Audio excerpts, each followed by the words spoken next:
Hello children, welcome to CBSE online audio video lessons. Myself Suman Gupta, your Hindi teacher from Set Vidya Mandir English High School, CBSE Vasai. Children, today we will learn new lesson for class 5th Hindi literature. Lesson number 16, lesson name पानी रे पानी part 1. बच्चों, ये जो पाठ है पानी रे पानी, इसे श्री अनुपम मिश्र द्वारा लिखा गया है. ये एक विचारपरक लेख है. इसमें लेखक ने बच्चों को जलचक्र के चित्रात्मक ज्ञान से ऊपर उठकर व्यवहारिक ज्ञान का संदेश दिया है.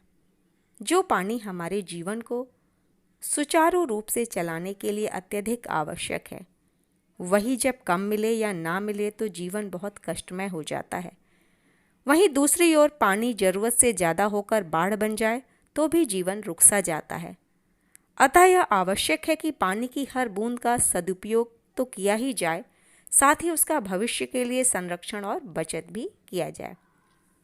पाठ पढ़ते हैं बच्चों. कहाँ से आता है हमारा पानी और फिर कहाँ चला जाता है हमारा पानी? हमने कभी इस बारे में कुछ सोचा है? सोचा तो नहीं होगा शायद, पर इस बारे में पढ़ा जरूर है. भूगोल की किताब पढ़ते समय जलचक्र जैसी बातें हमें बताई जाती हैं. एक सुंदर सा चित्र भी होता है इस पाठ के साथ. सूरज, समुद्र, बादल, हवा, धरती, फिर बरसात की बूंदें और लो फिर बहती हुई एक नदी और उसके किनारे बसा तुम्हारा हमारा घर, गांव या शहर. चित्र के दूसरे भाग में यही नदी अपनी चारों तरफ का पानी लेकर समुद्र में मिलती दिखाई देती है. चित्र में कुछ तीर भी बने रहते हैं. समुद्र से उठी भाप बादल बनकर पानी में बदलती है और फिर इन तीरों के सहारे जल की यात्रा एक तरफ से शुरू होकर समुद्र में वापस मिल जाती है. जल चक्र पूरा हो जाता है. बच्चों, आपने कभी सोचा है कि जो पानी इतना महत्वपूर्ण है हमारे जीवन के लिए, कहाँ से आता है और कहाँ जाता है ये पानी? बच्चों, विज्ञान में या भूगोल में आपने पढ़ा या सुना होगा जलचक्र के बारे में, वाटर साइकिल के बारे में, जिसमें पानी प्राप्त होने की प्रक्रिया एरो के माध्यम से, तीर के माध्यम से समझाई गई है. नदी, समुद्र, सागर का पानी भाप बनकर ऊपर जाता है और फिर बादल बनकर पानी के रूप में बदल जाता है और फिर बारिश होती है. और इस तरह से ये क्रम चलता रहता है. इस तरह से जलचक्र पूरा होता है. यह तो हुई जलचक्र की किताबी बात.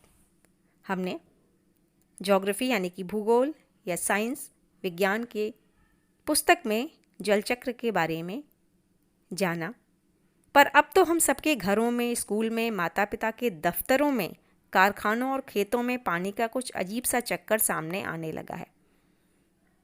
नलों में अब पूरे समय पानी नहीं आता. नल खोलो तो उससे पानी के बदले सूं सूं की आवाज़ आने लगती है. पानी आता भी है तो बेवक्त. बेवक्त मतलब असमय, किसी भी वक्त. कभी देर रात तो कभी भोर सवेरे, मतलब बिल्कुल सुबह सुबह. मीठी नींद छोड़कर घर भर की बाल्टियां, बर्तन, घड़े भरते फिरो. पानी को लेकर कभी कभी कहीं कहीं आपस में तू तू मैं मतलब झगड़ा होना भी होने लगती है. तो पानी का एक नया चक्कर सामने दिखने लगा है. वो है पानी की कमी. पानी अब पूरे समय नहीं आता, कभी भी नहीं आता कि नल खोलो और हमको पानी मिल गया. ऐसा अब नहीं है. कभी कभी तो पानी आता ही नहीं है. उसकी जगह आवाज़ आती है सूं सूं की. हवा भर जाती है अंदर तो उसकी आवाज़ आती है. पानी तो आता ही नहीं है.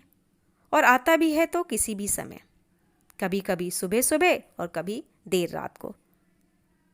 तो हमको अपनी नींद छोड़कर घर की बाल्टियाँ, बर्तन, घड़े सब भरना होता है. और कभी कभी तो ऐसा हो जाता है बच्चों की पानी की वजह से आपस में झगड़े भी हो जाते हैं.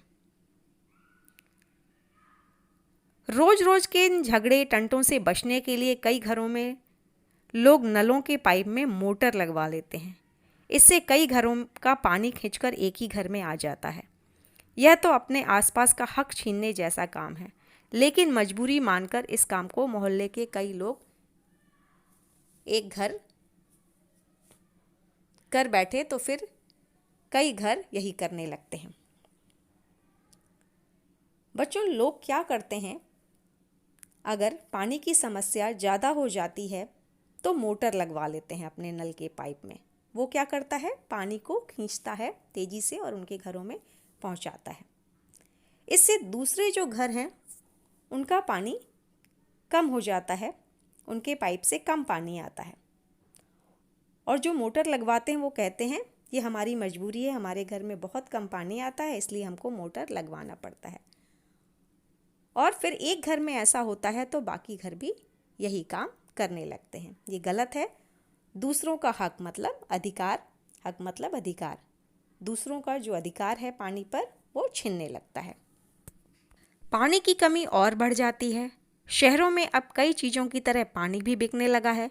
यह कमी गांव, शहरों में ही नहीं बल्कि बड़े प्रदेशों और राजधानियों में और दिल्ली, मुंबई, कोलकाता, चेन्नई और बेंगलुरु जैसे बड़े शहरों में भी लोगों को भयानक कष्ट में डाल देती है। देश के कई हिस्सों में तो अकाल जैसी हालत बन जाती है। यह तो हुई गर्मी के मौसम की बात। बच्चों, मोटर लगवाने से क्या होता है कि पानी, कई घरों का पानी एक घर की ओर जाने लगता है जहाँ पर मोटर लगा है। इससे पानी की और कमी बढ़ जाती है। शहरों में देखा होगा बच्चों आपने, पानी बिकने लगा है। बड़े बड़े कंटेनर में पानी बिकने लगा है, लोग ले जाते हैं।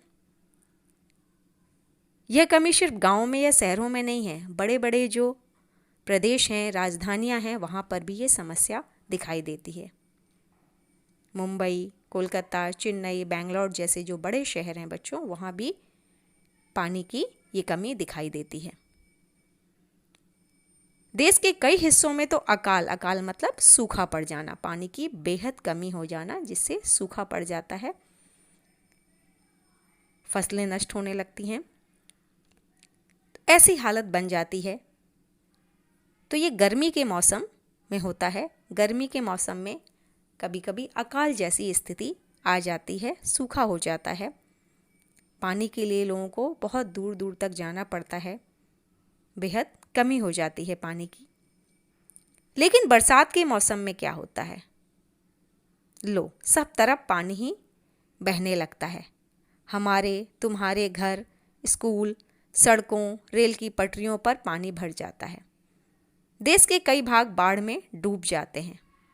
यह बाढ़ ना गाँव को छोड़ती है और ना मुंबई जैसे बड़े शहरों को। कुछ दिनों के लिए सब कुछ थम जाता है, सब कुछ बह जाता है। बरसात के मौसम में क्या होता है बच्चों, आपने देखा ही होगा, चारों तरफ पानी ही पानी नजर आता है। हमारे तुम्हारे घर, स्कूल, सड़कों, रेल की पटरियों सब पर पानी भर जाता है। और देश के कई ऐसे भाग हैं जो पानी में डूब जाते हैं बाढ़ की वजह से। और ये बाढ़ जो है, बाढ़ मतलब पानी का बहुत अत्यधिक हो जाना।